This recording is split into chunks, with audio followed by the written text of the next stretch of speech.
Bonjour à tous, vous connaissez tous ces bonnes résolutions du début d'année. Allez, on se promet d'arrêter de fumer, on se promet de lire plus de livres, on se promet de faire du sport. Eh bien, on va s'arrêter à cette dernière résolution de bonne année et on va justement pousser la porte d'une salle de sport ici à Mâcon, en Saône-et-Loire. Nous sommes dans la salle de sport Amazonia qui nous accueille ce matin pour aller à la rencontre notamment de Monsieur Rossi. Pierre Rossi, bonjour.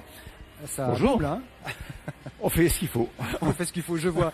Alors vous, justement, vous avez pris une bonne résolution il y a 7 ans 7 maintenant. ans à peu C'est une près. résolution de début d'année, hein, Résolution de début d'année, de faire du sport. en disant maintenant que la retraite est arrivée, comment occuper mon temps. Donc pourquoi pas du sport. Et puis je suis arrivé un jour chez Amazonia, sans savoir si j'aurais la capacité de relever le challenge. Ouais. Et puis ça fait 7 ans que ça dure. Ça fait 7 ans que ça dure. Alors avec un vrai plaisir. Un vrai plaisir, c'est d'abord, donc je le disais, l'occupation du temps. Ensuite, ça a été un plaisir. Et c'est toujours un plaisir, mais c'est aussi un besoin maintenant. Donc je suis là à peu près tous les matins Ah oui, tous les matins. pour faire mon décrassage. Et c'est presque devenu, donc vous commenciez à le dire là, une vraie. C'est une drogue. Un vrai besoin. C'est une Ah, drogue vous qui employez porte le mot pas- de drogue, qui ne ouais. porte pas son nom, mais c'est une forme de drogue, oui, tout à fait.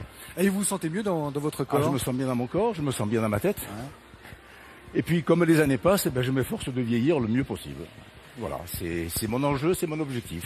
Alors vous avez quel âge, Pierre? Je vais sur mes 70 ans. Bien. Bravo. Malheureusement, on peut pas effacer les années.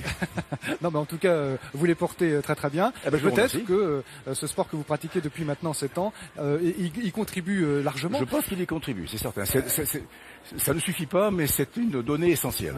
Et vous regrettez peut-être de ne pas avoir commencé plus tôt? Je regrette effectivement, tout en étant en activité, de m'être donné tous les prétextes possibles pour ne pas faire de sport. Et je pense que c'est une grosse erreur. Bon, bah écoutez, on vous laisse poursuivre votre activité Je vous ici. remercie. Bon courage et merci, Merci à beaucoup. vous. Alors évidemment, on va essayer d'en savoir un petit peu plus sur ces salles de sport qui s'ouvrent un peu partout avec Jean-François. Bonjour, vous êtes le Bonjour. responsable de cette salle ici à Mâcon. Exactement. C'est vrai qu'il y a une vraie éclosion de ce type de salle. Exactement. Alors, Amazonia est né il y a plus de 20 ans. Et ça a été un des précurseurs dans l'existence de ce genre de salle, c'est-à-dire des grandes plages horaires, 6h, 23h en non-stop, week-end compris. Et puis un état d'esprit surtout un petit peu différent de ce qui se faisait à l'époque, avec un petit peu moins de matu vu et un petit peu moins de miroirs. Voilà. Ça veut dire long, c'est-à-dire moins de miroir, c'est-à-dire qu'on n'est pas là pour sculpter forcément son corps, mais être tout simplement bien dans son corps. C'est ça Exactement. la différence. Le premier frein, la première pensée un petit peu quand on pense aux salles de sport, c'est justement ce côté bodybuildé, ce côté un petit peu trop matu vu des fois. Et c'est vrai que c'est un vrai frein à une éventuelle inscription. Et ce genre de clubs sont apparus et maintenant se font de manière beaucoup plus régulière parce que justement ils cassent un petit peu cette image-là. Donc la grande singularité ici, c'est c'est une sorte de libre service. Exactement. Et on peut préciser que ce groupe est né ici en Bourgogne. Hein. Exactement, à Châtenois-le-Royal, à côté de Châlons. Voilà, et c'est mis dans l'ensemble de la France. Avec combien de salles? 140 clubs Voilà. actuellement. Il y a une grande concurrence, hein, j'imagine, de toutes ces salles. Obligatoirement, mais un petit peu comme dans tous les secteurs. Après, on essaye de proposer un produit qualitatif pour que nos clients ne viennent pas juste s'inscrire, mais viennent s'entraîner toute l'année et puissent avoir vraiment un bienfait, une vraie rentabilité sur le plan physique, plus qu'une rentabilité financière. Parfait. Écoutez, ben voilà, il est l'heure du déjeuner. Il y a du monde. Voilà, à l'heure du déjeuner, on quitte un peu le travail pour venir s'entretenir. Je vais rejoindre tout de suite notre médecin du sport. Merci d'être venu à notre rencontre, docteur. Alors, est-ce que c'est un bien de faire du sport à haute dose, peut-être, en tout cas tardivement, peut-être? Peu importe que l'on fasse à haute dose ou tardivement, on est toujours sur le sport et la santé. C'est quelque chose qui est lié depuis de nombreuses années. Et plus les décennies avancent, plus les recherches avancent dans ce domaine-là, plus on le sait que la prévention par le sport est quelque chose de bénéfique pour la personne, pour aller pour en faire son métier, hein, quoi qu'il arrive, ou également pour en faire de manière tardive, pour aller vers un vieillissement réussi. Quel que soit le sport?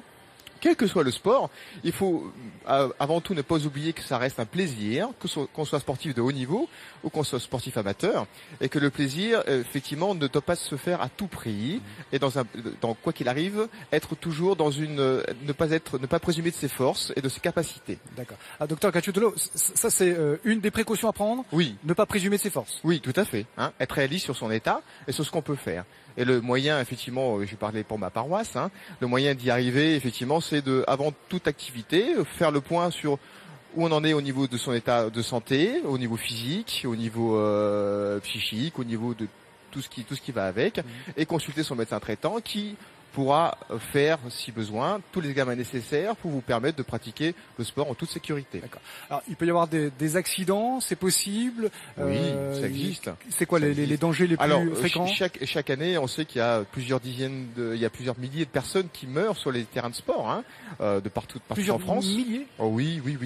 Hein. Ah ouais. Donc, ce sont des gens qui se méconnaissent et qui, effectivement, quand tout va bien, hein, mais la prévention est là, hein. Prévenir, c'est quelque part ne pas guérir, hein. Plus on prévient, plus on anticipe les choses, et plus on peut pratiquer son sport loisir ou son sport plaisir avec le plus de sécurité possible et éviter ces accidents cardiovasculaires, hein, des décès par arrêt cardiaque.